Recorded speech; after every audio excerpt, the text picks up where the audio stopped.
Welcome students.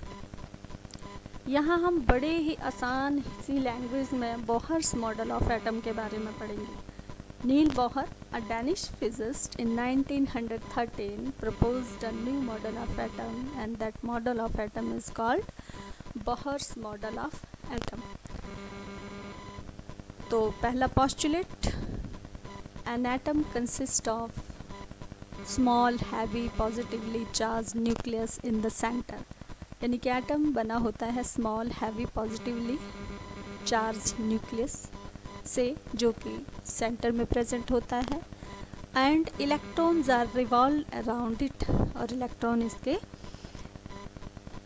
इर्द गिर्द revolve करते हैं, अराउंड इट रिवॉल्व करते हैं इन अ सर्कुलर पाथ, और इस सर्कुलर पाथ को हम कहते हैं ऑर्बिट। और ये जो ऑर्बिट होता है इसकी एनर्जी, यानी कि ये ऑर्बिट जो है ये स्टेशनरी होता है। Second, energy of electron in its orbit does not change of its own.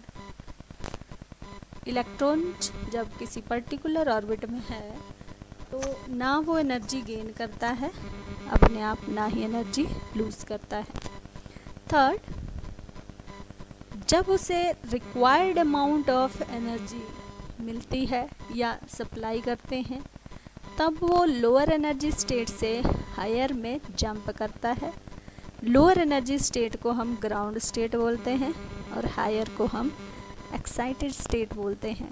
तो when required amount of energy is supplied to an electron it jumps to higher stationary state called excited state.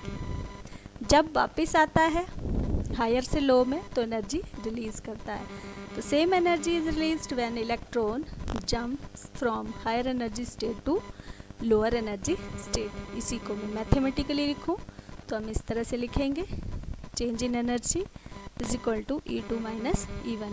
E2 आपका higher energy state, E1 lower energy state. Electron जो particular orbit पे present होते हैं वो high speed के साथ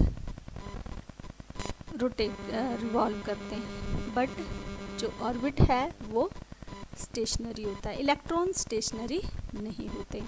अब यहाँ देखिए फिगर में, ये आपका न्यूक्लियस है सेंटर में, पॉजिटिवली चार्ज न्यूक्लियस, और इसके इर्द गिर्द ये ऑर्बिट हैं जिसमें इलेक्ट्रॉन रिवॉल्व करते हैं। ये जो ऑर्बिट्स हैं इनको हम डेजिग्नेट करते हैं, जो न्यूक्लियस के सबसे पास होगा उसको 1 2 3 सोन या KLMN से भी डिनोट करते हैं।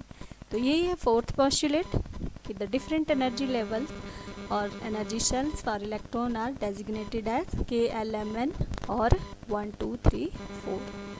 फिफ्थ बोलता है only those orbitals are permitted for the electron in which the angular momentum of electron is whole number multiple of h/2π। मतलब हर एक इलेक्ट्रॉन किसी भी ऑर्बिट पर प्रेजेंट नहीं होगा कि अपनी मर्जी से KLM या किसी में प्रेजेंट होगा। सिर्फ वही इलेक्ट्रॉन प्रेजेंट होंगे पर्टिकुलर ऑर्बिट में जिनका जो वैल्यू है एंगुलर मोमेंटम की वो किसके बराबर होगी, whole number multiple of h/2π। NH/2π, N आपका आ गया शेल, H प्लैंक्स कांस्टेंट और 2π, तो ये इस वैल्यू के बराबर होगी। अब एंगुलर मोमेंटम की बात करें तो मान लीजिए आपका इलेक्ट्रॉन के शेल पर है, तो वहाँ उस इलेक्ट्रॉन का मास कितना है, वेलोसिटी कितनी है, और न्यूक्लियस से उस ऑर्बिट की दूरी कितनी है, रेडियस कितना है,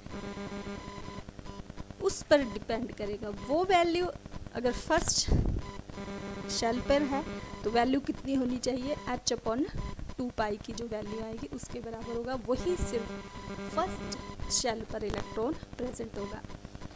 अगर इसी तरह से हम सेकंड में जाएं तो शेल आपकी आ गई सेकंड, वैल्यू कितनी हो जाएगी 2h/2π। इसी तरह से थर्ड में गए तो 3h/2π। इसका मतलब कि जो एंगुलर मोमेंटम ऑफ इलेक्ट्रॉन है दैट इज़ क्वांटाइज्ड, कि पर्टिकुलर ऑर्बिटल पर पर्टिकुलर इलेक्ट्रॉन ही प्रेजेंट होगा।